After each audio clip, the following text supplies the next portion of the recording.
बिजली ट्रेन कराची में। नून लीग के 3 ग्रुप्स। उवैस शाह की तनकीद। ग्रीन लाइन के दावेदारों की लाइन। कराची में बादलों की शरारत। और उमर शरीफ के लिए एयर एम्बुलेंस तैयार, किसकी इजाजत दरकार।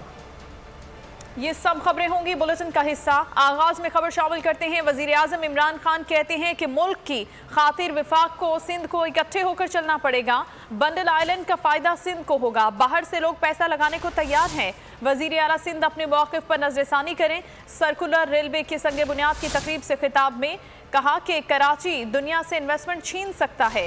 इस शहर की तरक्की का फायदा पूरे मुल्क को होगा। खुशी है कि कराची ट्रांसफॉर्मेशन प्लान पर काम हो रहा है। उन्होंने कहा कि कराची में इंतशार 80 की दहाई में शुरू हुआ। बदकिस्मती से ट्रांसपोर्ट के सिस्टम पर तवज्जो नहीं दी गई। सर्कुलर रेलवे सड़कों से ट्रैफिक का दबाव कम करेगा। उम्मीद है सिंध हुकूमत सर्कुलर रेलवे मंसूबे में ताउन करेगी। उन्होंने K4 मंसूबे के जरिए 2 साल में शहर को पानी की फराहमी की नवीद भी सुना दी।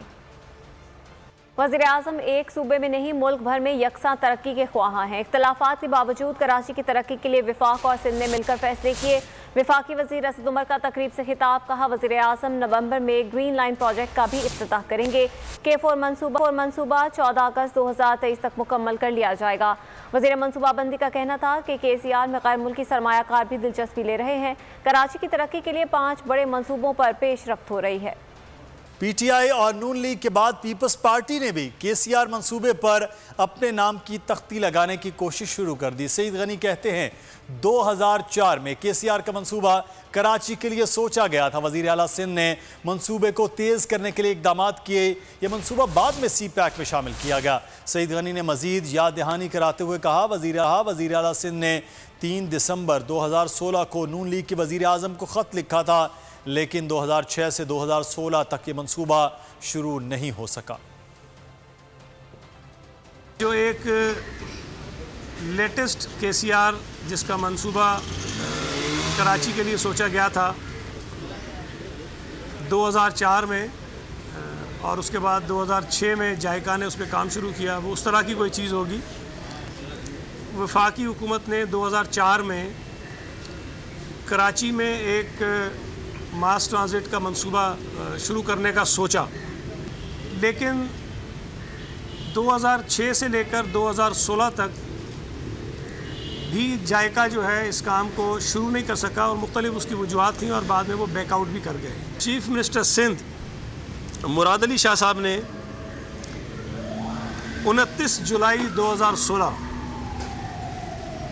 को इस मंसूबे को, जब वो चीफ मिनिस्टर इलेक्ट हुए 29 जुलाई को 2016 को, तो उन्होंने इस मंसूबे को ज़रा तेज़ करने के लिए इक़दाम शुरू किए और उन्होंने 3 दिसंबर 2016 को उस वक्त के वज़ीर आज़म पाकिस्तान को एक ख़त लिखा और उनसे गुजारिश की कि कराची की जो ये KCR का प्रोजेक्ट है इसको CPAC के अंदर जो है वो शामिल किया जाए।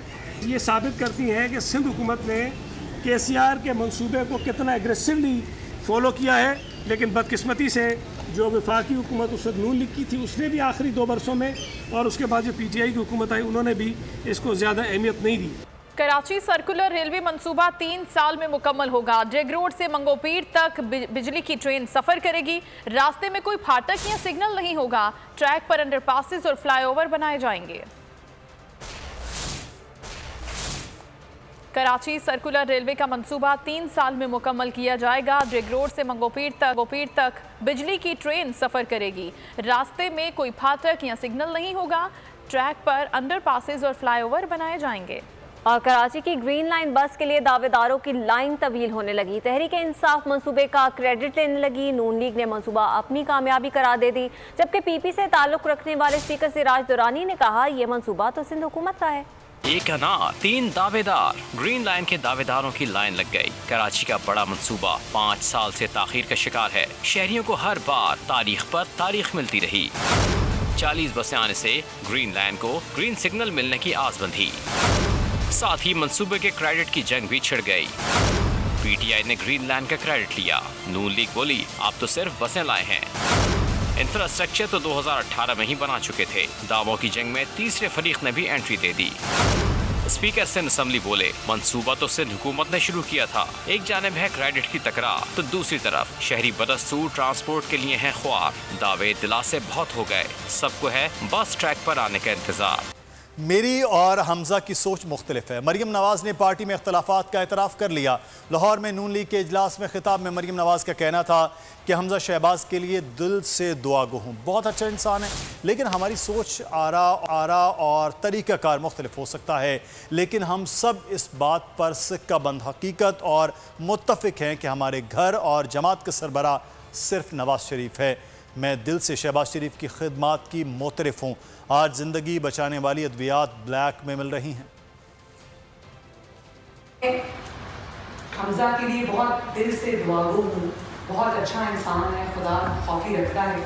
हमारी सोच कभी मुख्तलिफ हो सकती है, हम दो इंसान हैं, पार्टी के अंदर कई नज़रियात होते हैं, कई सोच होती है, मुख्तलिफ तरह की आरा होती हैं, तरीक़ाकार भी मुख्तलिफ हो सकता है। लेकिन मैं ये समझती हूँ कि जिस बात पर हमजा का, नवाज शरीफ साहब का, शहबाज शरीफ साहब का, मेरा जिसके ऊपर एक सिक्का बंद जिसको कहते हैं कि एक हमारा फैसला है, वो ये है कि हमारे घर का सरबराह भी नवाज शरीफ है, हमारी जमात का सरबराह। मुस्लिम लीग नून में अब 2 नहीं 3 ग्रुप बनेंगे। वजीर दाखिला शेख रशीद ने नई पेशगोई की है। कहते हैं 2 साल पहले कहा था नून में से मीम निकलेगी, अब नून में से कुछ और निकलता हुआ देख रहा हूँ। नून लीग इंतशार और जूडोक्राते से बर्बाद हो गई। 2 साल बाद नया सियासी माहौल देख रहा हूँ। उन्होंने कहा कि सियासत में क़यादत की ख़ानदानी रकाबतें साफ नज़र आने लगी हैं। मुगलिया ख़ानदान की तारीख भी सियासी दुश्मनी के इन्हीं वाक़यात से भरी पड़ी है। शेख रशीद ने कहा कि दौरे न्यूजीलैंड सबोताज करने वालों के करीब पहुँच गए हैं। दस्ताने पहने खुफिया हाथों को जल्द बेनकाब करेंगे। मुल्क में साइबर क्राइम में बहुत ज़्यादा इजाफा हो गया है। 1 लाख शिकायत आई हैं। जाली वैक्सीनेशन के मौजूद ने कहा कि इलेक्शन कमीशन और हुकूमत करीब आ रहे हैं। कहते हैं जनाब अली पीटीआई जिंदा दफन हो जाएगी। आप 2 साल के बाद अपने लिए दम दरूद कराएं। वरासत की लड़ाई आपके ख़ानदान में शुरू है और 2 साल बाद ये किस नतीजे पे पहुंचेगी। मैंने तो 2 साल पहले कह दिया था नून में से मीम निकलेगी। अब मैं नून में से कुछ और निकलता हुआ भी देख रहा हूँ। पेशन गोई करता हूँ, यहाँ 3 ग्रुप होंगे। एक नया सियासी माहौल होगा 2 साल बाद और उस नए सियासी माहौल में आज जैसे हालात नहीं होंगे और नून लीग जो है इंतशार, खलफशार और आपस में जोड़ो कराटे से दो चार होगी। और अच्छी बात यह है कि इलेक्शन कमीशन और हुकूमत जो है वो करीब आ रहे हैं। न्यूजीलैंड मैच को सबोटाज करने वाले खुफिया हाथों और दस्ताने पहने हुए हाथों के करीब हैं और यहाँ में इनको बेनकाब करेंगे। साइबर क्राइम्स बहुत बढ़ गए हैं। 1 लाख शिकायतें आए हैं। नादरा का हमने चेक किया है, उसमें वैक्सीनेशन में हमारा कोई कसूर नहीं, लेकिन नादरा को हदायत की है कि अब ऐसी कोई गलती ना हो। मरियम नवाज के साथ सेल्फी लेने की ख्वाहिश। मुस्लिम लीग नवाज के कारकुन की मरियम नवाज की गाड़ी के नीचे लेटने की कोशिश। मरियम नवाज के सिक्योरिटी गार्ड्स ने कारकुन को गाड़ी के आगे से हटाया। कारकुन का कहना था कि मैं मुस्लिम लीग का कारकुन हूँ, मरियम नवाज के साथ तस्वीर खिंचवाना चाहता हूँ।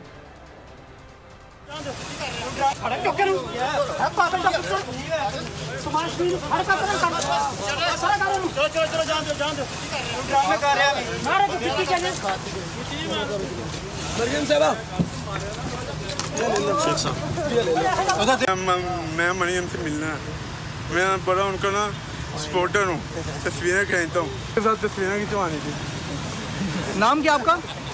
वो भी ये छोड़ेगा। सब्सक्राइब करें और बेल दबाएं ताकि कोई खबर रह न जाए।